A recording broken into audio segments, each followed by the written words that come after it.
우리 하나님 말씀 고린도전서 15장 우리 12절에서 오늘 19절입니다.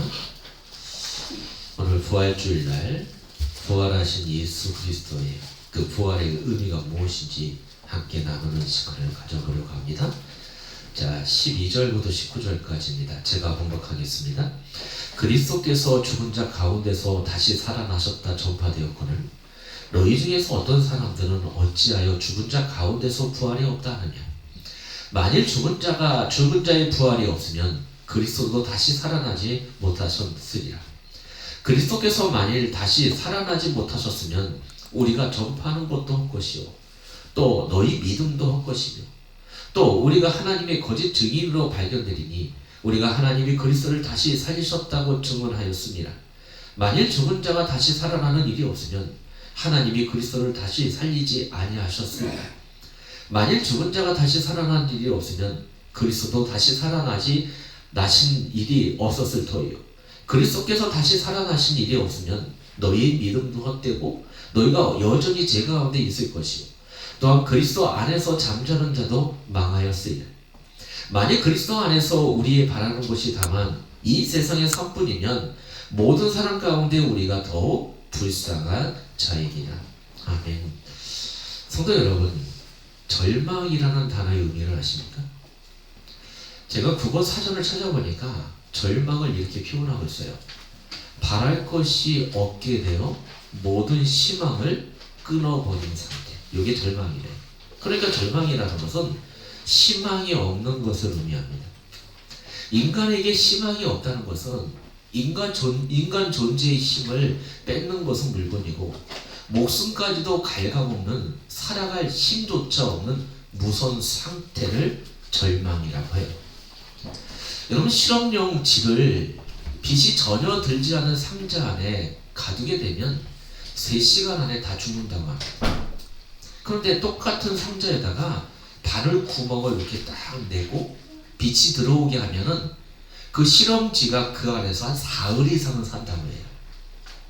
이렇게 절망이라는 것은 어떤 존재를 죽음에까지 이르게 하는 엄청난 힘을 소유하고 있는 겁니다.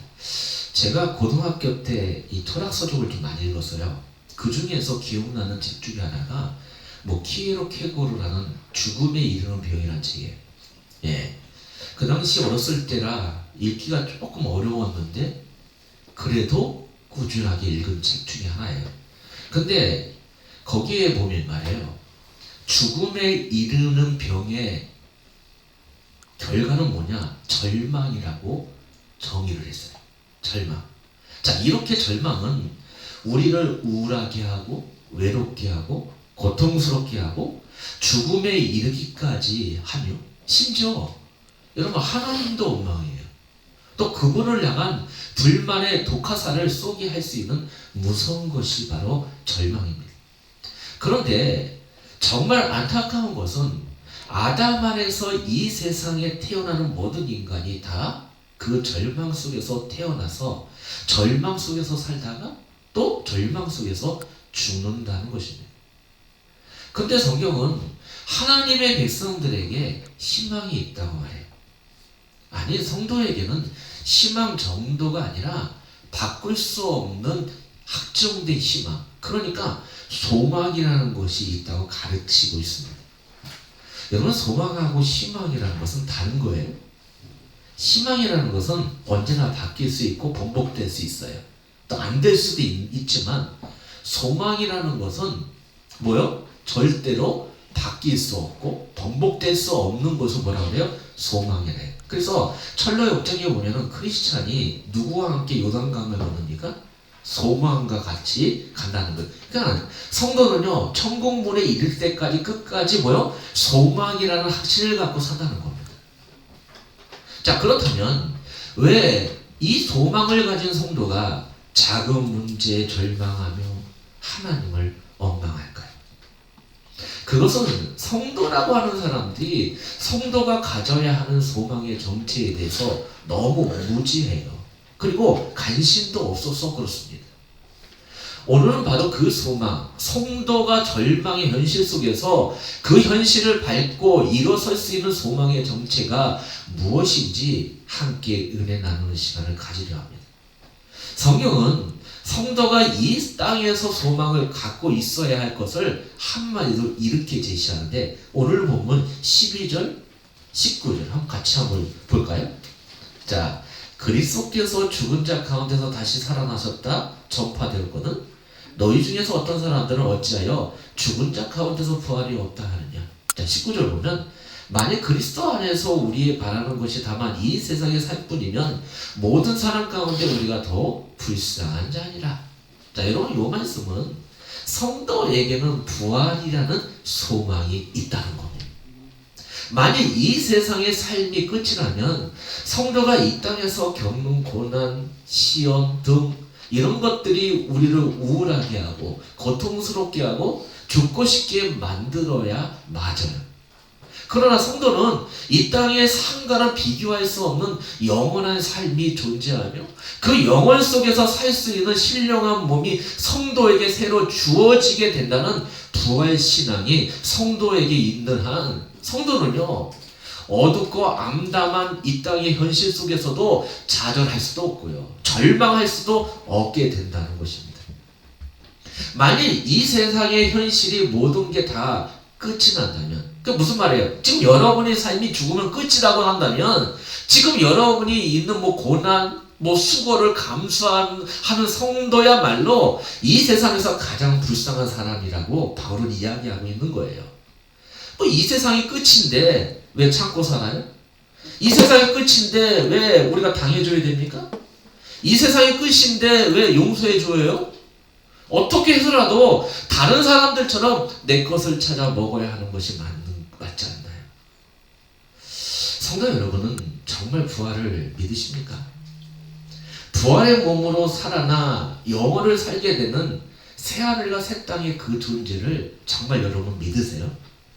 성도들에게 있어서 이 세상과 육신은 영원한 하나님 나라를 배우고 훈련하고 실습하는 장일뿐임을 여러분 믿으십니까? 그리고 여러분은 반드시 하나님께서 예비하실 새하늘과 새 땅에서 부활하실 것을 믿으십니까? 근데 여러분, 솔직히 막연하지 않나요? 왜? 우리는 눈에 보이는 것만 집중해서 그렇죠.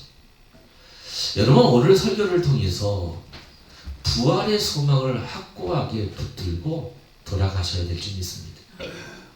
우리가 부활의 소망을 확고하게 붙들기 위해서는 먼저 하나님이 우리에게 주신 복음을 확실하게 확인하고 있어야 돼요. 복음을 아주 짧은 문장으로 아주 훌륭하게 요약한 부분이 있는데, 여러분, 고린도전서 15장 1절에서 4절이에요. 한번 볼까요? 자, 15장 1절에서 4절 보면 바울이 아주 복음을 아주 명쾌하게 정의를 내린 부분입니다. 자, 보면 형제들아, 내가 너희에게 전한 복음을 너희에게 알게 하노니 이는 너희가 받은 것이요 또 가운데 선 것이라. 너희가 만일 내가 전한 그 말을 굳게 지키고 헛되이 믿지 아니하였으면 그런 말미암아 구원을 받으리라. 내가 받은 것을 먼저 너희에게 전하노니 이는 성경대로 그리스도께서 우리 죄를 위하여 죽으시고 장사 지낸 바 되었다가 성경대로 사흘 만에 다시 살아나서. 여러분, 이 부분이 성경 전체에서 복음을 가장 확실하게 정의한 내용이에요. 여러분, 이 말씀을 다시 잘 보시면 바울이 고린도 교회에게 복음을 선포하면서 너희가 내가 전한 그 복음을 굳게 지키고 믿으면 구원을 얻을 것이라 하고 교회가 믿어야 하는 복음의 내용을 설명하는 겁니다. 근데 여러분, 굉장히 간단해요. 얼마나 간단하냐? 바울이 전한 복음의 내용은 이거예요. 예수님이 그리스도인데 그분이 성경대로 우리 죄를 위해 죽으시고 장사 지낸 바 되었다가 성경대로 사흘 만에 살아나신 거야. 이게 복음이에요. 여러분, 그걸 지키고 믿는 자는 구원을 얻게 된다는 것입니다. 그러니까 복음은 그리스도 예수께서 우리의 죄를 위해 죽으시고 부활하신 것까지를 말하는 겁니다. 그만큼 부활은 십자가와 함께 복음의 핵심을 이루고 있습니다. 우리는 우리의 죄를 대속하게 십자가에 달려 죽으신 예수님에 대해서는 아주 잘 알죠. 그러나 우리의 의를 위해 살아나신 예수님에 대해서는 별로 관심을 두지 않는 것 같습니다. 요즘 우리가 예수님의 죽음으로 구원을 받았으니 그 예수의 힘을 이용해서 이 세상에서도 잘 먹고 잘 사자는 것이 복음이 되어버린 것이 오늘날의 신앙의 모습이죠. 부활에 관심이 없습니다. 여러분, 신앙생활을 한마디로 정의하면 십자가 부활이잖아요. 내 겉사람이 죽고 내 새사람이 살아난다. 그러면 우리 신앙생활 전체가 정의하면 뭡니까? 뭐예요, 여러분? 나는 죽고 하나님이 새롭게 나를 살리신 새 사람이 살아나는 거. 이게 우리 신앙생활이에요. 거기는 십자가 부활이 있는 겁니다. 네. 이렇게 오늘날 교회가 세속화된 것은 바로 이런 부활 신앙을 잃어버렸기 때문입니다. 다시 말해서 죄를 죽이고 그 죽음 속에서 살아나는 그 부활 신앙을 잃어버린 겁니다. 그러다 보니까 기복주의, 신비주의, 세상에서의 번영, 세상에서의 성공을 말하는 그 고지론, 어떻게 보면 이런 것들이 교회 메시지가 되어버렸어요. 이게 다 뭡니까, 여러분? 전부 다 부활 신앙을 잃어버린 결과물들입니다. 예수님의 부활은 대제사장으로서 예수님의 십자가 죽음이 완전한 제사였음을 인정된 사건이 부활입니다. 그리고 여러분, 예수님의 완전한 십자가의 제사로 연합된 예수님의 형제들, 저와 여러분들이 바로 주님의 부활한 모습으로 다시 새로운 생명으로 재창조가 될 것임을 공포하는 사건이 부활이에요. 그러니까 예수님의 부활은 성도에게 부활에 대한 보증서와 확증서 같은 것들입니다. 그 얼마나 중요합니다. 그래서 여러분 15장 20절에서 22절 보시면 뭐라 되냐? 그러나 이제 그리스도께서 죽은 자 가운데서 다시 살아나사 잠자는 자들의 첫 열매가 되셨도다. 사망이 한 사람으로 말미암았으니 죽은 자의 부활도 한 사람으로 말미암는도다. 아담 안에서 모든 사람이 죽은 것 같이 그리스도 안에서 모든 사람의 삶을 얻으리라. 여러분, 이 말씀에서 바울이 예수님의 부활을 가리켜 첫 열매라고 지칭하는 것을 주의 깊게 보셔야 합니다. 여러분, 첫 열매라는 단어는 제사 용어예요. 그러니까 이스라엘은 율법에 따라 여러 절기를 지켜야 했습니다. 그 중에서 반드시 지켜야 할 절기가 세 절기죠. 유월절, 맥주절, 수장절입니다. 잊지 않으셨죠? 여러분, 유월절은 뭡니까? 유월절은 어린 양 예수의 피로 값없이 은혜로 구원을 얻게 될 영적 이스라엘인 교회의 구원을 그 내용으로 담고 있는 것이 유월절입니다. 그리고 맥주절은요, 하나님의 은혜로 약속의 땅에서 열매로 추수가 될 하나님의 백성들의 그 종말적인 상태를 내용으로 하고 있어요. 그래서 그 맥주절을 오순절이라고 합니다. 근데 여러분, 사도행전 2장에 보니까 그 오순절 날에 뭐가 임해요? 성령이 임하게 되고 거기에 하나님의 교회가 탄생하는, 추수가 일어나요. 몇 명? 3,000명이. 예. 이게 이제 오순절 맥주절의 의미예요. 그리고 마지막 수장절은 하나님의 은혜로 하늘의 기업을 받게 될 교회의 풍성한 은혜를 그 내용으로 담고 있어요. 그러나 여러분, 그 모든 것은 오직 하나님의 은혜로 말미암은 것임을 잊지 말라는 차원에서 수장절을 강야의 천막 속에서 보내게 하신 겁니다. 그래서 수장절을 뭐라고 표현해요? 초막절이라고 부르는 겁니다. 그냥 씨앗 하나 뿌릴 수 없는 강야를 살던 이스라엘이 강야에서 추수해요. 말이 안 되잖아요. 여러분, 강야라는 건 사막지옥입니다. 추수할 수가 없는 거예요. 근데 추수를 해요. 그리고 그 추수한 것을 저장까지 합니다. 예. 그 모든 것이 전부 다 뭐요? 하나님의 은혜로 말미암은 것임을 기억하라는 뜻에서 수장절을 지키라는 겁니다. 이렇게 이스라엘의 모든 절기는 예수 그리스도를 내용으로 담고 있습니다. 그래서 예수가 오신 이후에 모든 절기 지킴이 필요 없게 된 거죠. 근데 여러분, 이 세 절기 중에 유월절 사흘 후 첫 이삭 드리는 날을 지키게 하셨어요. 잘 들으세요. 유월절 사흘 후에 첫 이삭 드리는 날. 그날에는 이스라엘이 그의 최초로 거둔 이삭을 하나님 앞에 드려 제사를 지내므로 자신들에게 허락된 모든 이삭, 모든 열매가 다 하나님의 것이라고 고백하게 하셨습니다. 여러분, 이러한 이스라엘 절기를 잘 기억하시고 예수님으로 한번 가볼까요? 자, 6월절 어린 양으로 오신 예수님이 6월절에 죽으셨어요. 언제 죽은 거예요? 6월절날 죽으셨어요. 그리고 사흘 후에 뭐 하셨어요? 부활하셨어요. 그날의 발이 바로 이스라엘의 절기 중 첫 이삭 드리는 날입니다. 6월절 사흘 후에. 그게 부활이에요. 따라서 예수님이 첫 이삭, 첫 열매로 하나님께 들어졌다. 그것이 고린도전서 15장 20절의 말씀의 첫 열매이신 예수님. 이걸 가리키는 겁니다. 첫 이삭, 첫 열매. 그게 예수님의 부활. 그리고 여러분, 더 중요한 게 예수 그리스도의 십자가의 은혜로 구원받은 모든 열매가 전부 하나님 것이라는 것을 선언하는 겁니다. 왜 그렇습니까? 여러분, 예수님의 십자가 사건은 누구 사건이에요? 저와 여러분의 사건. 그럼 2000년 전에 그 골고다 십자가에서 죽은 사람이 누구예요? 여러분이에요. 왜 그렇습니까? 우리가 예수를 믿음으로 누구와 연합돼요? 예수와 연합되기 때문에. 그걸 얘기해요. 그렇다면은 그 무덤 속에 누구와 들어가는 거예요? 주님과 들어가는 거예요. 그 무덤에서 누구와 살아나는 거예요? 주님과 함께 내가 살아나는 거예요. 그 예수님이 첫 열매. 예. 우리가 그 두 번째, 세 번째, 네 번째 열매가 됐다는 거예요. 이걸 말하는 겁니다. 그러니까 여러분, 예수님께서 하나의 미랄이 되셔서 많은 열매를 맺는다. 이렇게 설명하셨잖아요. 그러니까 주님의 죽으심을 통해서, 주님의 부활을 통해서 또 다른 많은 열매들이 맺어지게 돼 있다는 겁니다.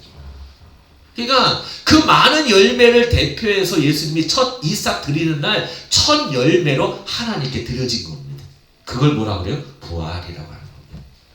여러분, 좀 어렵지만 다시 한번 꼭 들으세요. 중요한 거니까. 그러니까 예수님의 희생으로 열매가 된 성도는 예수님의 부활이 사실인 것처럼 예수와 함께 부활하여 하나님이 준비하신 하나님 나라의 백성으로 다시 살아날 것을 믿어야 하는 거죠.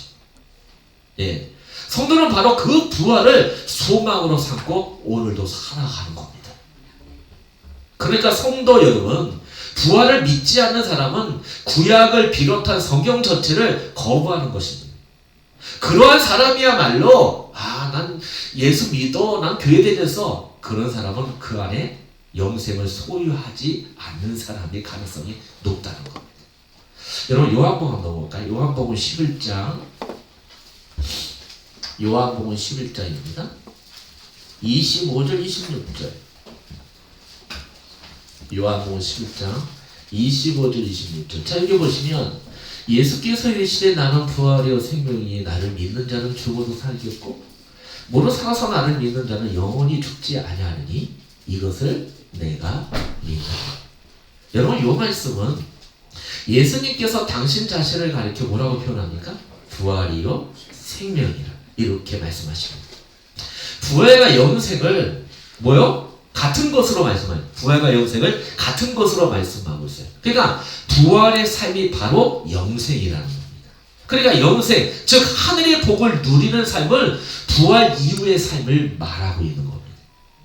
그런데 성도라는 사람들조차 이 세상의 육의 삶에서 하늘의 풍요를 누리고 싶어요. 하나님을 믿어주는 대가로 이 땅에서의 번영과 성공과 세상적인 풍요를 요구합니다. 그건 부활을 믿는 사람들의 올바른 자세가 아닙니다. 그러한 모습은 부활을 믿지 않기 때문에 이 세상에서 승부를 보고 싶어하는 세상 사람들의 모습과 다를 바가 없는 것이죠. 네. 여러분, 하나님 나라가 안 보이니까 이 땅에 하나님 나라를 만들기 원해요. 하늘의 복이 무엇인지 잘 모르니까 눈에 보이는 세상적인 것을 통해서 그걸 복이라고 칭해버리는 겁니다. 왜 그래요? 부활을 모르기 때문에 그런 겁니다. 물론 우리는 이 세상 속에서 부활의 삶을 맛보고 살 수가 있어요. 성도니까, 하나님의 백성이니까. 왜냐하면 성도는 죄와 허물로 죽은 상태에서 영적으로 이미 살리심을 받은 사람들이기 때문에 그렇다는 겁니다. 성도는 이미 첫째 부활을 경험한 사람들이에요. 여러분 아십니까? 옛사람이 죽고 새사람이 사는. 그래서 예배서 2장 5절에 보니까 허물로 죽은 우리를 그리스도와 함께 살리셨고, 이런 말을 합니다. 그리스도와 함께 살리셨고. 여러분, 이 구절에서 바울은 성도가 첫째 부활에 참여하여 부활의 삶을 살고 있다라고 이야기하고 있는 겁니다. 그래서 사도 요한도 그의 서신도 요한계시록 20장에서 성도를 가리켜 뭐라고 표현하냐? 첫째 부활에 참여한 자라고 표현을 하고 있어요. 그러나 성도의 첫째 부활은 둘째 부활로 가는 여정 속에서 믿음으로 사는 삶을 지칭하는 겁니다. 왜냐하면 첫째 부활을 한 성도들에게 아직 새하늘과 새 땅이 열리지 않았기 때문에 그래요. 그래서 여러분, 구원을 세가지고 난 구원 받았어. 나는 지금도 구원을 받고 있어. 자, 구원을 받았다는 것은 우리는 첫째 부활을 경험한 사람. 자, 구원을 받고 있다는 건 뭐예요?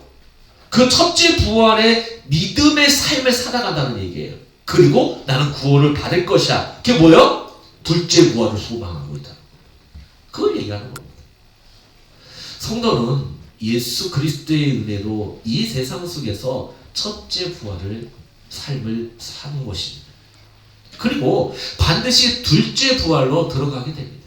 그런데 그렇게 확실한 둘째 부활을 약속받은 자들은 이 땅에서 예수님을 쫓아 작은 십자가, 작은 지옥들을 경험하게 되죠. 그래서 성도는요, 지옥을 경험하고 또 성도는요, 천국을 경험하는 거예요.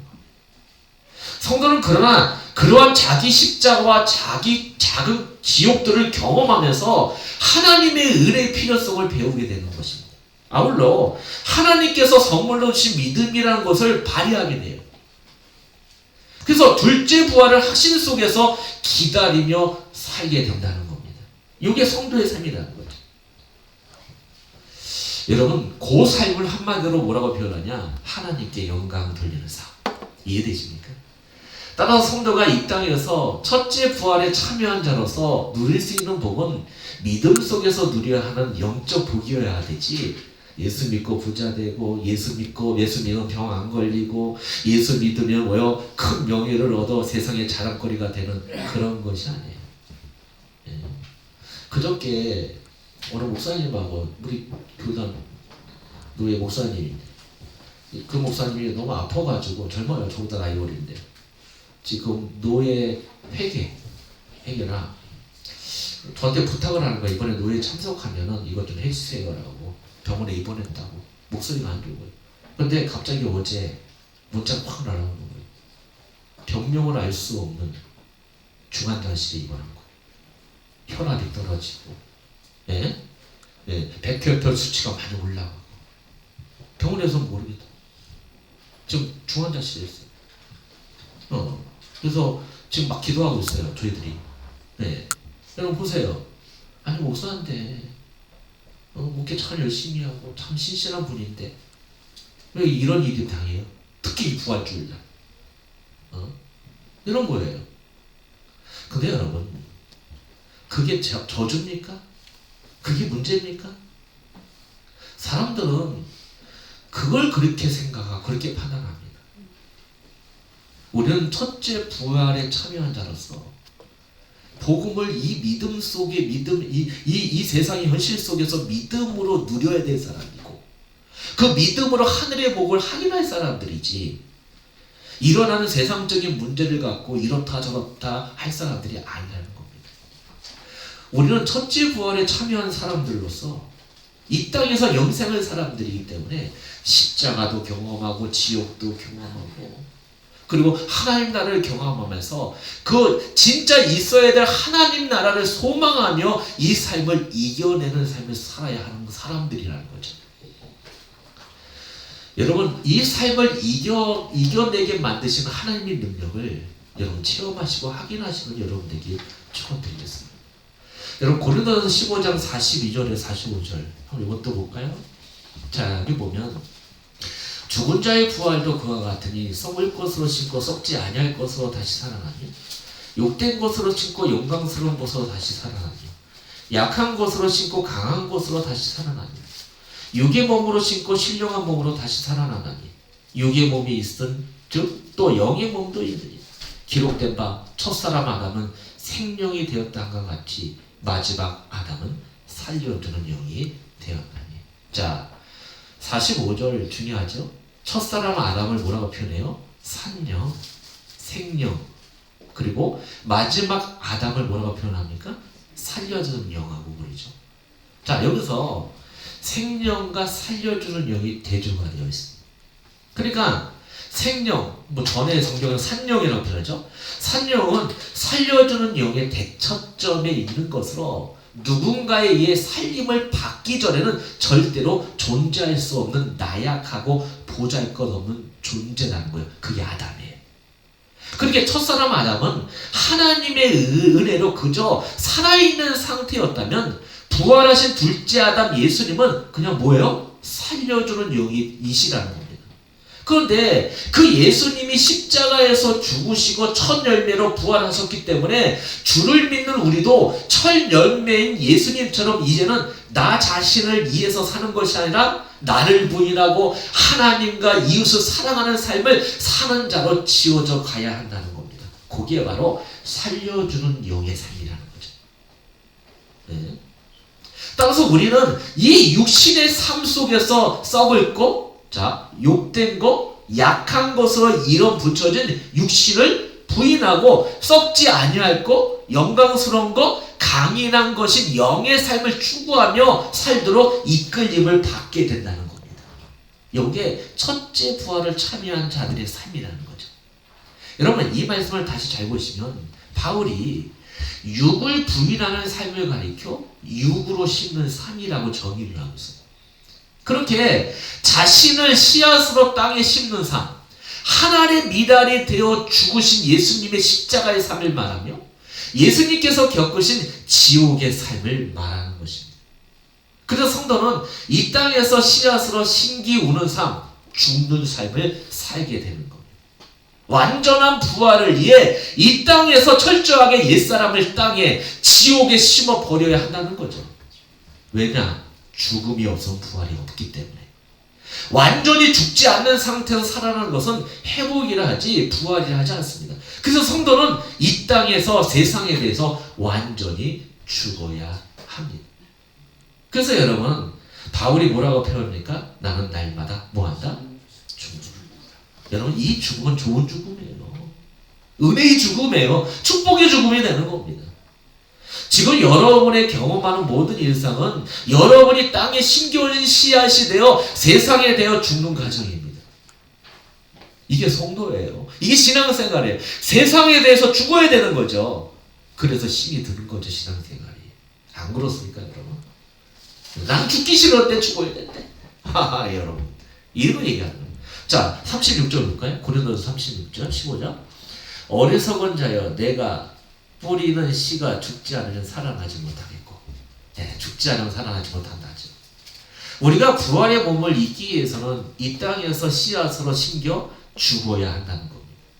그래야 뭐요? 새 것으로 입을 수 있다는 거죠. 따라서 성도의 삶에 뭐 섬기는 삶, 용서의 삶, 저주는 삶, 당해주는 삶, 여러분, 요런 삶은요 필연적으로 드러나는 삶이에요. 성도는 그 속에서 부활의 소망을 붙들고 하루하루 인내하며 이겨내야 한다는 겁니다. 죽어야 합니다. 성도 여러분, 부활신앙을 갖고 있다고 하면서 현실에서의 죽음을 수긍하고 인정하려 하지 않는다면 여러분은 부활을 소망으로 갖고 있지 않는 겁니다. 그러니까 예수 믿어도 우울하고, 예, 예수 믿어도 고통스럽고, 예수 믿어도 외로운 겁니다. 진짜 부활의 신앙이 없으니까 그렇다는 거예요. 여러분, 이 세상의 끝이니까, 네, 이 세상에서 떠나는 것이 두려움이니까 부활이고 뭐고 이 육신의 삶에나 신경을 좀 써달라고 하나님께 조르기만 하고 있는 것이죠. 근데 아니죠, 여러분. 우리는 부활의 날을 소망하며 오늘을 이겨내야 합니다. 현실에 집착하여 그 상태에 머물러 계시면 안 됩니다. 여러분, 우리가 좀 전에 읽었던 15장 45절에 보면 뭐 생명 살려주는 주는 영이라고 돼 있죠. 근데 여기 원문을 보면은 단어가 달라요. 여기 산영, 생명을 헬라어로 푸시케라고 해요. 푸시케. 그리고 살려주는 영어는 퓨뉴마. 그러니까 영어로 전자는 soul 그러고요. 후자는 spirit 이렇게 표현합니다. 그러니까 첫사람 아담은 소망이 없는 죽은 상태로 있다가 영원히 죽음으로 들어가게 되는 것이라는 말씀이고, 또 부활하신 예수님, 즉 살려주는 영은 소망이라는 확실한 목표 지점을 향하여 현실을 딛고 일어서서 움직이는 것이라는 말씀이에요. 여러분, 그 살려주는 영을 우리가 받은 거예요. 스프릿. 무슨 말인지 아십니까? 예? 퓨뉴마라 표현. 그걸 우리가 받은 거라는 거죠. 따라서 우리는 소망을 향하여 한 발 한 발 우리 현실을 딛고 움직여야 하는 것입니다.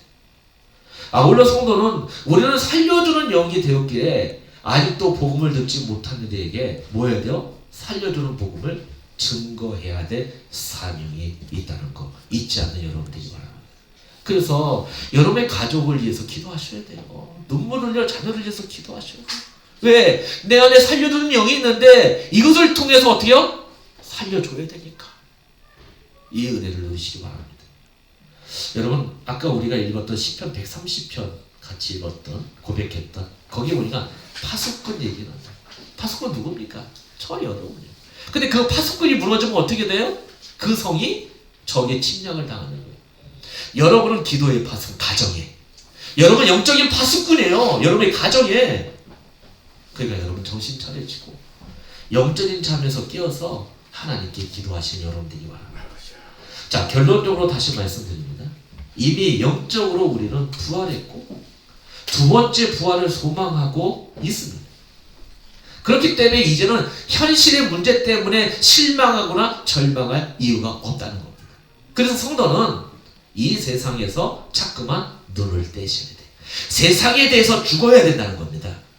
그래서 바울의 고백처럼 나는 날마다 죽어라.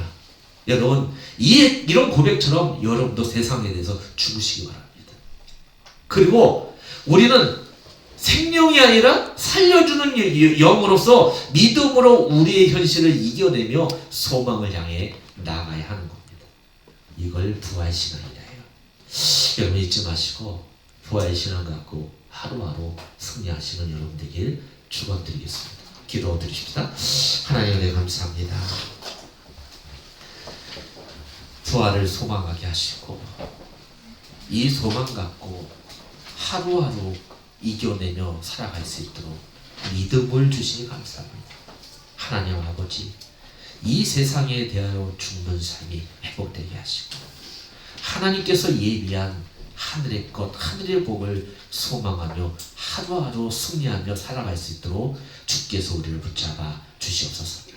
예수 그리스도의 이름으로 기도드렸습니다.